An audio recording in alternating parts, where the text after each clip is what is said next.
आज मुकेश बागड़ी मोनू बाबा आपको जीवन के बारे में कुछ गहराइयों के बारे में बताना चाहते हैं कि जीवन की रहस्य की जो गहराइयों को मापना हो तो निष्काम जीवन ही उपयोगी है।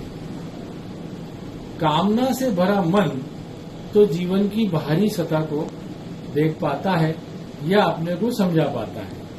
हमारी बहुत सी जरूरतें और जरूरतें कभी भी खत्म नहीं होती, पर हमें हमारी जरूरतों को अपने परिवार, हमारे धन की आवक, अपने स्वास्थ्य के हिसाब से उन जरूरतों की कल्पना करना चाहिए, क्योंकि उससे आगे बढ़ के हम जरूरतों के बारे में सोचते हैं तो हम अशांति को पैदा करते हैं और स्वास्थ्य को अस्वास्थ्य की ओर ले जाते हैं। मैं एक छोटा सा उदाहरण एक पानी का या जल का देना चाहूंगा कि हमारा जीवन एक जल की तरह होना चाहिए।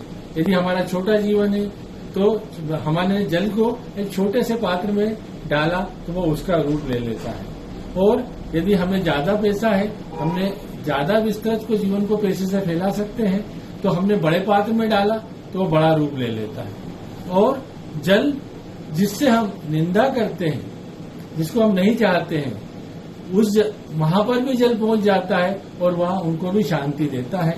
तो हमारा मन एक जल की माफी रखें और लोगों को शांति दें ताकि हमें भी शांति प्राप्त हो।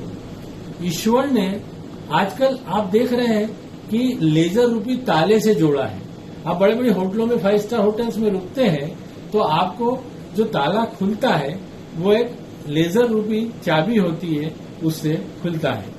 यदि हमने उस चाबी का ज्यादा उपयोग कर लिया तो वो चाबी डिस्चार्ज भी हो जाती है। ऐसे ही हमारे मन में ज्यादा विचार हैं तो हमारे मन में हमारे दिमाग को हम डिस्चार्ज करेंगे मतलब मन को अशांत करेंगे। और वैसे ही जैसे हम ताला खोलते हैं उस लेजर रूपी चाबी से, और हम जैसे ही रूम के अंदर घुसते हैं और उस चाबी को लगाते हैं तो रूम की सारी लाइटें चालू हो जाती है, फ्रिज एसी सब चालू हो जाते हैं। और जैसी लाइट चालू हुई मतलब मन में हमारे विचार जो आना चाहिए वही विचार हमारे मन में आए, उतनी देर तक वो लाइट हमें चालू मिलती है, वो पंखे वो एसी चालू मिलते हैं।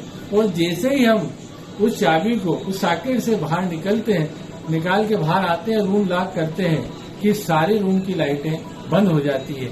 वैसे ही हमारे मन के विचारों के बारे में आपसे मैं कहना चाहूंगा कि मन हमारे दिमाग से इतना अधिक कंट्रोल हो जाए कि वो लेजर रूपी चाबी जैसे ही हमने निकाली और जेब में रखी तो हमारा मन में किसी प्रकार का विचार नहीं रहे और मन शांत हो जाए।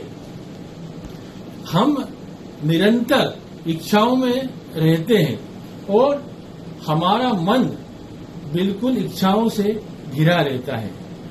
कभी कभी हम सोचते हैं कि जो मैं कर रहा हूं मैं ही कर रहा हूं, उससे हम दूसरों को प्रेम नहीं दे पाते हैं।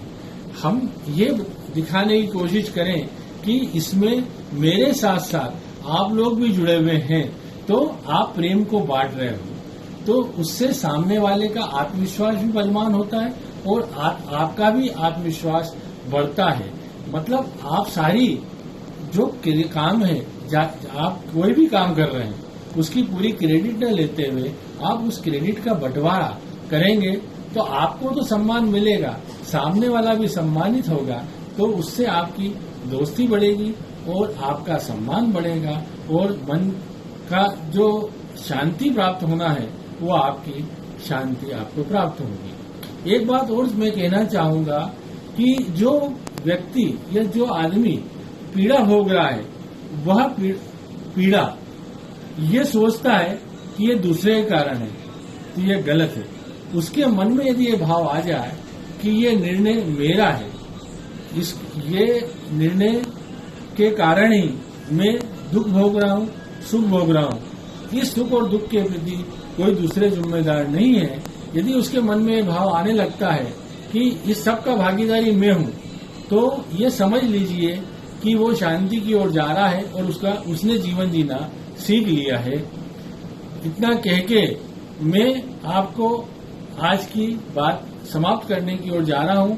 आपको ये अच्छा लगता है चैनल तो आप इसे सब्सक्राइब करें और कमेंट बॉक्स में कुछ कमेंट लिखेंगे तो मुझे ज्यादा अच्छा लगेगा कि आप मुझसे और क्या जानना चाहते हैं। जय हिंद।